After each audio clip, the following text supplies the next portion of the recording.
नमस्कार मित्रांनो, मी शिरीष लहाडे. माझ्या बातमी बातमी या सदरामध्ये आपलं सहर्ष स्वागत आहे. आज एका खूप महत्त्वाच्या विषयात महाराष्ट्रातल्या घडणाऱ्या घटनांवर आपण चर्चा करणार आहोत. राजकारण किती क्रूर असतं. राजकारण हे सामान्य माणसाची बातच नाही. राजकारणाला भावना, व्यथा, काळ, वेळ काहीही समजत नाही. या गोष्टी आपण नेहमी ऐकतो आणि त्यात आपल्याला ऐकायला पाहायला मिळतात. महाराष्ट्र राज्याचे उपमुख्यमंत्री आदरणीय अजितदादा पवार यांचं 3च दिवसापूर्वी अपघाती निधन झालं आणि 3च दिवसामध्ये वातावरणात किती बदल झाला हे तुम्हाला समजून सांगायचं की अजितदादा पवार मृत्यू पावल्यानंतर त्यांच्या जागी कोण येणार, नाही का? राष्ट्रवादी पक्षाचं नक्की काय होणार, हे प्रश्न ताबडतोब लोकांमध्ये सुरू झाले. म्हणजे अजितदादांचा अपघात झाला, त्यांचा अंत्यविधी पण झाला नाही तोपर्यंत लोकांमध्ये चर्चा चालू झाली, चॅनलवर डिस्कशन चालू झालं, कोण होणार, काय नाही होणार. मला वाटलं की हे चॅनलवाले, मराठी चॅनलवाले, हिंदी चॅनलवाल्यांचं काम आहे डिस्कशन करण्याचं. पण ॲक्च्युली त्यांच्या घरामध्ये सुद्धा तीच वातावरण चालू झाल्यानंतर मला थोडंसं आश्चर्याचा धक्का वाटला. 28, 29, 30 3च दिवस झाले. आज 4था दिवस आहे. आपण व्हिडिओ करतो तेव्हा तो 4था दिवस आहे आणि बातमी आहे की आज संध्याकाळी अजितदादांच्या पत्नी सुनेत्रा पवार यांचा उपमुख्यमंत्री म्हणून शपथविधी होणार आहे. नॉर्मली सामान्य घरामध्ये लोक आपण 10 दिवस तरी पाळतो स्वतः की बाबा 10 दिवस तरी काही गोष्टी बोलू नये, करू नये. पण राजकारण किती क्रूर असतं हे तुम्हाला समजून सांगायचं.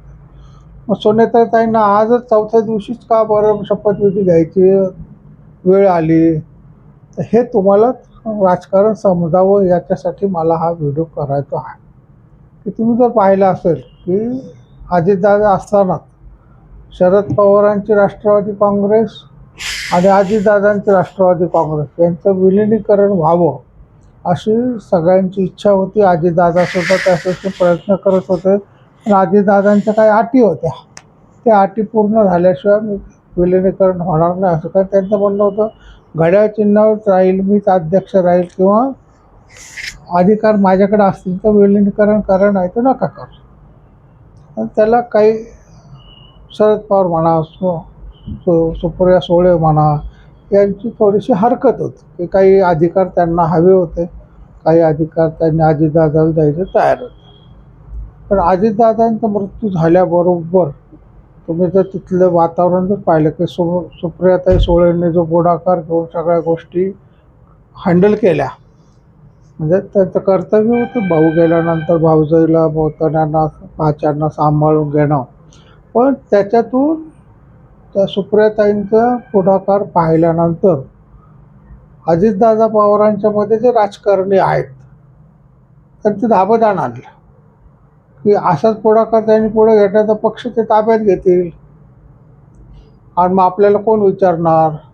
मग त्याच शरद पवारांनी जर सगळे आमदार जर शरद पवारांच्या वळचणीला गेले तर सुप्रियाताईचा पुढा वर चष्मा राहील, त्याच अध्यक्ष होतील त्यांच्या पाठीमागं. मग त्याच अध्यक्ष कदाचित उपमुख्यमंत्री म्हणून सुद्धा शपथ घेण्याची शक्यता आहे. त्याच्यामुळं सुनील तटकरे, प्रफुल्ल पटेल, छगन भुजबळ, त्याच्यानंतर मुंडे सगळ्यांनी पुढाकार घेऊन मुख्यमंत्री देवेंद्र फडणवीसांची गाठ घेतली आणि त्यांना समजून सांगितलं की आम्हाला तातडीने उपमुख्यमंत्री म्हणून सुनेत्राताईंना करा. जी बाई दुःखात आहे, तिला अचानक शॉक बसला आहे. आपला पती अचानक गेला, कधी कल्पना नाही. अचानक त्या बाईला हे दुसऱ्याच दिवशी म्हणजे त्यांचा अंत्यविधी झाल्यावर लगेच संध्याकाळी जाऊन त्या बाबतीत त्यांच्याशी चर्चा केली की तुम्ही उपमुख्यमंत्री पदाची शपथ घेतली पाहिजे, तुम्ही राजकारणात उतरलं पाहिजे महाराष्ट्रातून. मला आश्चर्य वाटलं की काय राजकारण इतकं कठोर असू शकतं की तुम्हाला भावना वगैरे काहीच नाही. शास्त्रामध्ये सुद्धा लिहिलेलं आहे की राजाला भावना वगैरे नसतात, राजाला कर्तव्यच महत्त्वाचं असतं. इंदिरा गांधी गेल्यानंतर 2 तासात तर राजीव गांधींचा शपथविधी झाला होता. त्यावेळेस तो कुठल्या फॉर्मॅलिटी पाळल्या घेतल्या नाही, की कॅबिनेटची चर्चा नाही किंवा खासदारांची मीटिंग नाही, की त्यांना नेता म्हणून निवडलं असं नाही, काही नाही. राजीव गांधींना राष्ट्रपतींनी शपथ देऊन टाकली. कोणाला विचारून दिली, कोणी निवडलं, काहीच नाही. पण देऊन टाक, त्यांच्या अधिकारात त्यांना देऊन टाक. आईचं प्रेत घरात पडले तर राजीव गांधींना शपथविधी घ्यावा लागला. असं अजितदादांचं त्याच्या मागची भीती जी आहे की आपण जर थांबलो 10 दिवसापर्यंत तर कदाचित आमदारांशी संपर्क साधला जाईल. शरद पवारांची भीती त्यांना बस. शरद पवार आजही या वयामध्ये सुद्धा शरद पवारांची लोकांना भीती वाटते की ते कोणती खेळी करतील आणि कोणती खेळी करणार नाहीत हे काही सांगता येत नाही. तुम्ही जर आज त्यांना काल पत्रकारांना विचारलं की सुनेत्राताईंचा शपथविधी आहे, त्यांचे वाक्य ऐका. त्यांनी सांगितलं की सुनेत्राताईंना शपथविधी आहे याच्याबद्दल मला काही माहिती नाही. म्हणजे त्यांनी एका वाक्यात सांगितलं की त्यांचा आमचा काही संबंध राहील, त्यांचा निर्णय ते घेत. दुसरं वाक्य त्यांनी सांगितलं की तटकरे प्रफुल्ल पटेल काँग्रेसचे राष्ट्रनेते आहे, ते सुनेत्राताईंना गायडन्स करतील, माझ्याशी त्याचा काही संबंध नाही. म्हणजे त्यांनी सरळ सांगितलं की हे ज्या काड्या करतात हे दोघं जण करतात. त्यांना सुनेत्रा पवार उपमुख्यमंत्री झालेलं पाहिजे, राष्ट्रवादीचा कारभार ते पाहतात, ते निर्णय घेतात.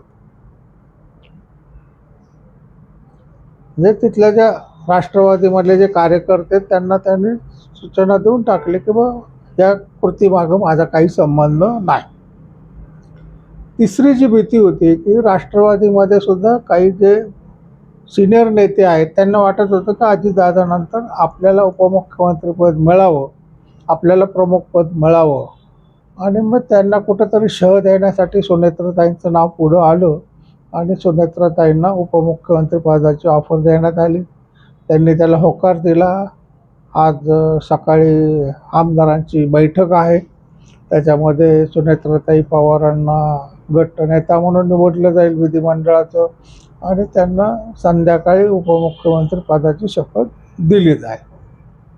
मग राज्यसभेचा राजीनामा द्यावा लागेल. राज्यसभेवर मग शरद पवार घराण्यातलं कोणतं जायचं, तर मग त्यांचा मुलगा पार्थ पवार आहे जो पूर्वी लोकसभेच्या निवडणुकीला पडला होता, त्याला ती संधी मिळू शकते.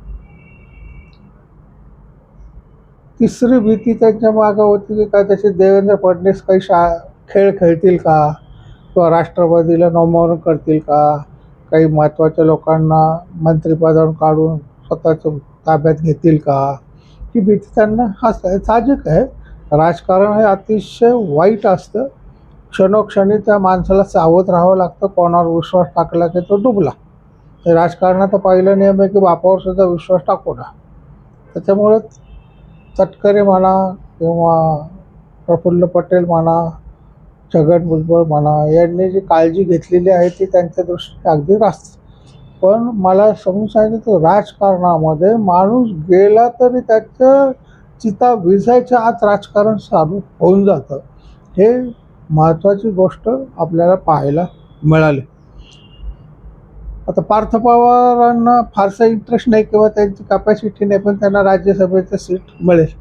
सुनेत्राताई चव्हाण उपमुख्यमंत्री झाल्या तर अजितदादा पवारांसारखी धमक किंवा अजित पवारांसारखे कार्यकर्त्यांना सांभाळण्याची त्यांची क्षमता आहे का नाही हे काळ आपल्याला ठरवेल. पण त्याच्यामध्ये एक महत्त्व झालं की अजित पवारांचा जो धाक होता पक्षावर, कार्यकर्ते घाबरायचे की आपण काय वेडं वाकडं बोललं तर काका भर सभेत झापतील, नाही का, तसं सुनेत्राताईंचं होणार नाही. त्याच्यामुळे कार्यकर्ते थोडेसे विखरले जाऊ शकतात. काळाच्या ओघामध्ये राष्ट्रवादीचे जे आमदार आहेत की ज्यांना पोरकं वाटतं की आपल्याला अजितदादांचा जो आधार होता तो नाही आहे, तर शरद पवारांकडे जावं. तर शरद पवारांकडे सुद्धा काय झालं का, तर शरद पवार साहेब खूप थकलेले आहेत. त्यांनी जरी उत्साह दाखवला तरी पूर्वी इतकी त्यांची ताकद राहिलेली नाही आहे. त्याच्यामुळे सुप्रियाताईंबरोबर काही लोक जाऊ शकतात, काही लोक भाजपमध्ये देवेंद्र फडणवीसमध्ये येऊ शकतात. हा प्रश्न येत्या काळामध्ये दिसून येईल. पण आता सध्या झेडपीचे इलेक्शन 1-4 दिवसांनी संपल्या की पुन्हा 3-4 वर्ष कोणते इलेक्शन नाही आहेत. त्याच्यामुळं आहे त्या परिस्थितीत बदल घडणार. फरक कुठं पडेल तर 2029मध्ये पडेल, की आता आमदारकीच्या निवडणुका लागल्या किंवा लोकसभेच्या निवडणुका लागल्या, तर राष्ट्रवादी म्हणून आपण निवडून येऊ का नाही, किंवा भाजपत जा, असं होऊ शकतं. मंत्रिमंडळाचं जे एक साधारणतः महिनाभरानंतर अधिवेशन संपलं की मंत्रिमंडळामध्ये काही बदल होण्याची शक्यता आहे. त्याच्यामध्ये राष्ट्रवादीतले काही कामचुकार जे किंवा बदनाम नेते आहेत किंवा जे वयस्कर झाले त्यांना डच्चू मारला जाऊ शकतो. त्याच्या जागी सुनेत्रताई सांगतील त्या नवीन कार्यकर्त्यांना संधी मिळाली शकते आणि त्याच्यातून राष्ट्रवादीमध्ये एक थोडंसं चलबिचल करायला सुरुवात होईल. त्याच्यामध्ये भाजप राजकारण खेळणार नाही, 100% खेळणार. शिवसेना खेळणार का? 100% खेळणार. शरद पवार खेळणार. त्याच्यामुळे हे 3 जणं अजित पवारांची जी राष्ट्रवादी आहे त्याच्याशी थोडंसं डावपेच खेळण्याचा प्रयत्न करणार. त्याला सुनेत्रताई चव्हाण, प्रफुल्ल पटेल, तटकरे त्यांच्या मदतीने कसं तोंड देतात हे पाहणं मोठं मनोरंजक ठरेल. पण ज्या बाईचा पती 3 दिवसापूर्वी निधन पावला, तिला तो उपमुख्यमंत्रीपद झाल्याचा आनंद व्यक्त करता येतो का? करता येत नाही. पण राजकारणामध्ये या गोष्टी कराव्या लागतात. हे आज महाराष्ट्राच्या जनतेला पाहायला मिळालं आहे. म्हणून राजकारणामध्ये सामान्य माणूस का जात नाही, तर त्याला तर या गोष्टी सहन होत नाही. कार्यकर्त्यांना सुद्धा आश्चर्य वाटलं असेल की 3च दिवस झाले. तर मला सुद्धा स्वतःला वाटलं, म्हणजे मी तर राजकारणाचा लहानपणापासून म्हणजे चाहता आहे, बऱ्याच वर्षांना अभ्यास करत, की नॉर्मली एक 10 दिवस तरी जाऊ देतील असं मला वाटलं होतं. पण 10 दिवस गेले असले काही फरक पडला नसता. काय फरक पडला असता? आहे ते मंत्रिमंडळ टिकलेलंच होतं, फक्त उपमुख्यमंत्री खाली झालं होतं. त्याचे खाती जे आहेत ते मुख्यमंत्र्यांनी सांभाळले असते. 10-15 दिवसानंतर त्यांनी सुनेत्रताईला शपथविधी दिल्या असत्या आणि काही फरक पडला नसता. पण पक्ष फुटू नये किंवा त्या पदावर दुसरी व्यक्ती भरली जाऊ नये याच्यासाठी सुनेत्रताईंना तातडीने घेतलं, किंवा शरद पवारांनी काही खेळी करून राष्ट्रवादी अजित पवारांच्या गटातले काही आमदार ओढू नयेत त्याच्यासाठी हे तातडीने निर्णय घेण्यात आलेला आहे. हा तुम्हाला समजून सांगायचं होतं. आज आपण इथे थांबूया. माझ्या या यूट्यूब चॅनलला सबस्क्राईब करा, लाईक करा, शेअर करा. राम.